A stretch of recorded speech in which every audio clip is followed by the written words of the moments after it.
Good afternoon and welcome to another chapter from Witch on the Warpath. Today we're reading I'm reading chapter 6. Hope you enjoy it. Chapter 6, The Potion. Twin streams of tears ran down Hope's cheeks. Patting the back of her hand to offer some degree of comfort, her friend, Patience, did what she did best. Unknown to either, Gristle was sitting at a small table in the darkened corner of the room. She paid close attention to Hope and her companion and relished the chance of gaining valuable information. Plus, she simply enjoyed watching someone in distress. Leaning forwards over her table, Gristle caught every word. Coincidentally, she was searching for a fairy cocoon. She required it for a complicated spell potion she was concocting, a youth-enhancing potion. A crushed, unborn fairy babe was required to energise the ingredients. She expected a handsome payment from the woman who placed the order, a cougar in love with a younger, richer man. Her fee was payable upon confirmation of their betrothal. Hope continued her one-sided conversation. "I'm sure the cocoon is all right, Patience," she insisted. Patience nodded sage-like, watching her friend's eyes well with more unshed tears. "I can feel it here." She pressed her palm to her chest. "I'm her watcher. I'd know, wouldn't I, if she'd—" Hope swallowed. "Died?" Patience, a weather fairy, honestly didn't have a clue, so she kept nodding. It seemed the safest response, unless she wanted the sobbing to start up again. Gristle, stretching her ears to the limit, agreed with Hope's assessment of the situation. She'd bet her hidden hairy wart that this infant was alive somewhere, not eaten by an ogre like the Watchers Department presumed. Ogres were partial to unborn babes, it was true, but Gristle knew one fact that clearly the local Watcher Department did not. Ogres preferred their baby cocoons marinated several days before eating them. There was, therefore, a good chance the baby in question was still alive. The simpering Watcher's wailing only heightened Gristle's pleasure. Forgetting where she was, she rubbed her hands together with childish glee, giggling at the delight and the prospect of gaining her ingredient, as Hope divulged the babe's last known location to her friend and colleague. The folk in the George, hearing a strange sound coming from one corner, turned to stare. Attention was the last thing Gristle wanted, for some might guess her plans, and then the game would be up. To conceal her error, she adopted her usual cover of a weak-minded old woman out on her own for a bit of a social. She sank her head down into her collar, she leaned her face to one side, and she assumed an idiotic expression, making a big show of peering into her grubby paper bag of mints, then deliberately dribbling in it. Watching this little tableau, not knowing it was pretense, people shuddered and turned away. Some hoped the daft old woman wouldn't offer them a mint. Others worried it was the same bag she'd offered them earlier when they'd taken a mint to appease her. Things only got better for Gristle the following morning, when news of Onk's hat ornament reached her on the bird grapevine. Living in a wood, Gristle was in good position to hear any gossip as soon as the dawn chorus began. It enabled her to outmanoeuvre her urban counterparts. Less arduous than waylaying an angry ogre, she purred. A great bumbling troll with a potato for a brain. Trolls were notorious for their stupidity. She'd easily relieve him of his new toy. Left alone, he'd probably sit on it. No noisy watcher nearby either. What a stroke of luck, she beamed. Early that afternoon, swirling her grey witching cape around her shoulders, Gristle left the confines of Kenwood and her homestead, Bat's Roost, for the second time in as many days. A number of city trolls occupied the area around Hampstead Heath, and Gristle was well aware of their feeding routines. There were 6 supermarkets on their daily route, and it wouldn't take her long to locate one wearing, of all things, a hat. Gristle leaving home created a greater stir amongst the animal community than Onk's hat ever would. Woodland creatures, sensing impending doom in the witch's form, scampered out of her way lest they be turned into dinner. It was a nasty, lazy habit. Instead of going shopping like other folk, Gristle liked to turn people, both fairy and human, into what she liked to eat. Rabbits featured high on her autumnal menu, so rabbits folk became. Gristle was a truly horrible person. Despite what you might think, her parents couldn't be blamed for her disposition. They tried to raise their daughter to be respectful and caring, but Gristle had other ideas. After transmuting them both into Canadian geese, Gristle began her descent into her chosen life of evil and the use of the dark magic, just before the tender age of 12. Nurture theorists believe the sum of our experiences make us good or bad people. Parents are supposed to be our role models, people who teach us how to behave and know right from wrong. If this were true, a child brought up in an aggressive, deceitful family would turn out like its parents, and vice versa. While this theory fits most people, there are the occasional exceptions. These occur when the genetics of the child and their nature don't fit their family structure. Programmed differently to parents and siblings, no matter what lessons are offered, they never value this style of parenting. Such children learn different, almost opposite lessons. For example, one might teach a child that bullying is wrong. The child learns to appreciate the weaker child's perspective, understanding that it's not a nice place to be. When Gristle was young, she learnt bullying was a great wheeze, as people feared you, which she loved. It never occurred to the pretty young Gristle she might ever be a victim of bullying. Young men pursued Gristle.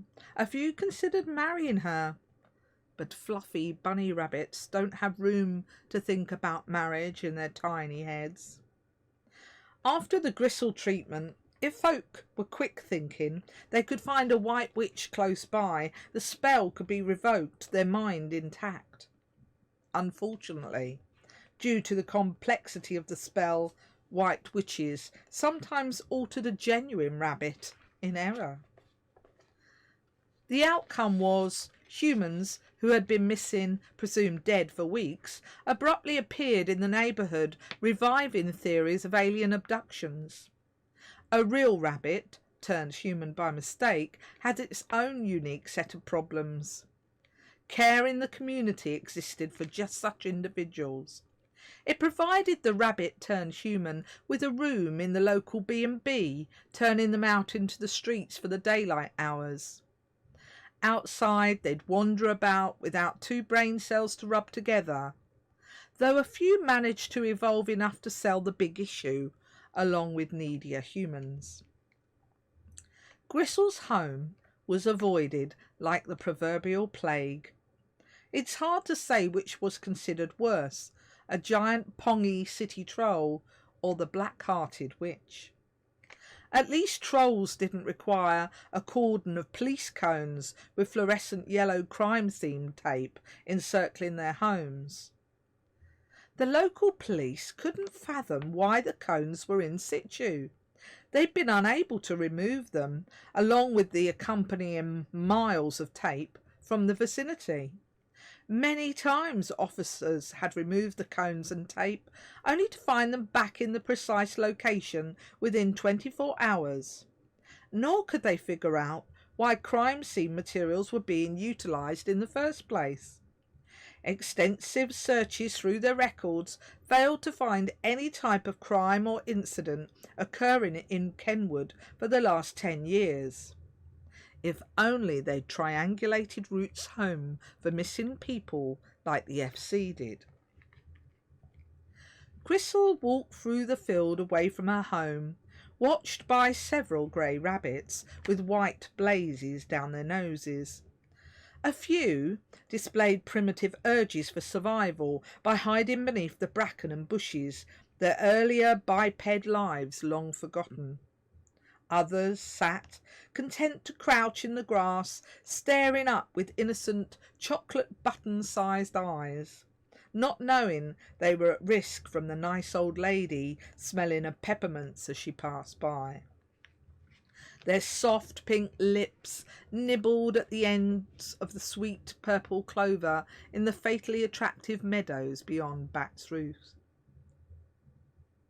That evening, Onk, ever the predictable troll, headed off to his regular local supermarket for supper. It had been his lucky day up to now, and he continued to be at the rear of his favourite shop. He found a large organic free-range chicken, complete with giblets, which was well past its sell-by date. A further search revealed 2 tins of luxury dog food and a small, smelly blue cheese, the sort children detest because it makes their parents' breath stink. They always create about the stench, and how Auntie Mabel's cat's bottom smells better, or how the toilet after Uncle Justin used it on a curry night was nicer to the nose. Such baiting generally results in their parent fleeing to the sanctuary of the bathroom and the ever-smelling toothpaste. Failing that, parents might drown the smell with another like garlic, or consume a large bottle of wine and forget their child's whining. Onk sat amid the empty cardboard boxes, munching away on his congealing butter-based chicken, bones and all. After consuming his meal, he burped long and low like a train in a tunnel and sighed with pleasure.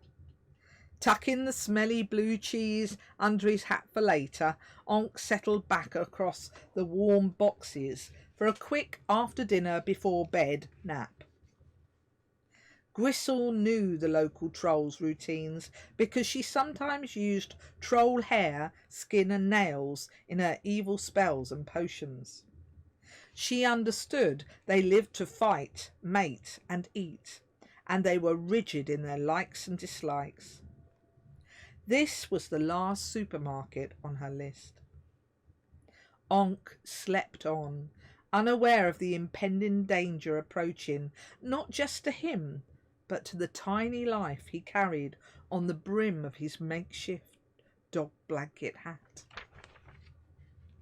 Like trolls, Gristle travelled as the crow flies, meaning she walked in a straight line.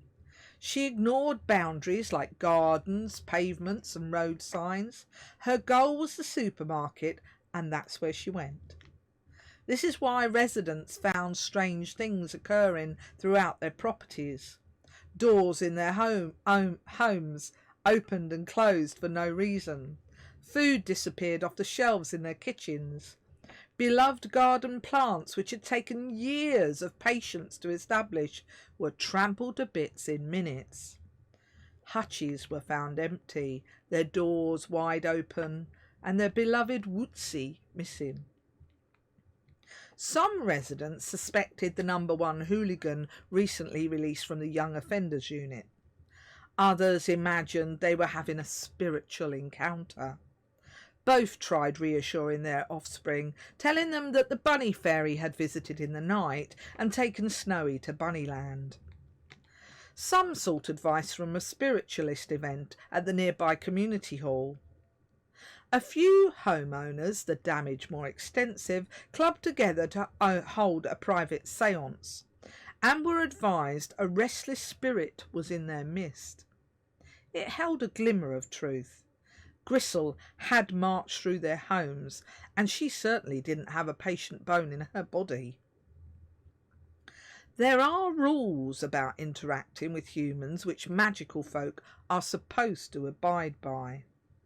Gristle never read the rules. She made up her own. For example, if Gristle comes through your home, you must put food out for her. Not just at Christmas either. If a pet, cat or rabbit goes missing, you mustn't worry or search for them. They have gone to a far better place, though not necessarily Bunnyland. Now, from reading this, it's clear a confrontation between Onk and Gristle is in the offing. What's not clear is who the victor will be and what could happen to the fairy babe. On paper, Gristle had the upper hand. She knows she's coming and therefore she has the element of surprise. She's also extra devious and very good at spell casting with a large repertoire. On the other hand, Onk didn't know about Gristle's plan, nor would he care if he had. He was big, hard, and it takes an awful lot of spells to put a troll down. Spells tend to shy off trolls, losing their way, often landing on some unsuspecting person miles away. When spells do manage to land, they don't last long, losing their power in minutes or even seconds. The astute folk amongst you would surmise it's something to do with their incredible trans-dimensional brains. Scientific wizards know the reason in mathematical formula. It has something to do with Einstein, because everything on the planet seems to be that way since E=mc² became a hot topic. Rest assured, we are definitely not going to have a story about this particular issue. As Gristle walked, she pondered. What spells would work on a troll, she thought. It wouldn't be worried about weather spells, so storms and tornadoes were no good. Monsters and elemental creatures wouldn't bother it either. What would frighten a troll, she mused, watching some bunnies on the far verge. Gentle things, maybe. Soft skin, kind heart, good looks, and the ability to dance. Yes. Smiling till her face almost cracked in two, Gristle prepared for her imminent battle. Onk, meanwhile, snored amid the squashed cardboard boxes and packing crates in the loading bay behind the supermarket. The air around him vibrated, which meant he was dreaming again. This time he dreamt 3 short dreams, each of impending doom. In his first dream there was a disaster, an earthquake. The ground shook, rumbling so badly that not even Onk could stand against it. Without warning, a jagged black hole opened up in the floor, swallowing him into the Neath realm. This rushed on into the second dream.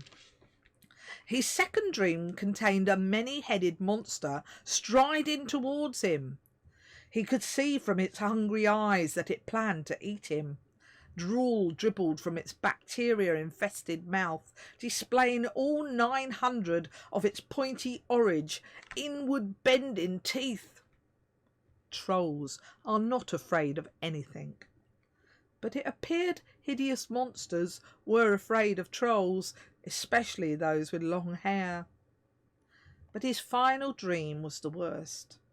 In this vision fantasy, Onk envisioned that there was no food left where he lived, a most frightening thought for a troll, and one guaranteed to put the proverbial wind up him. He was in danger of starving to death unless he moved far, far away, and quickly. His life would be forfeit if he didn't go, and go now. Hope you enjoyed that. Tune in again for Chapter 7 next week.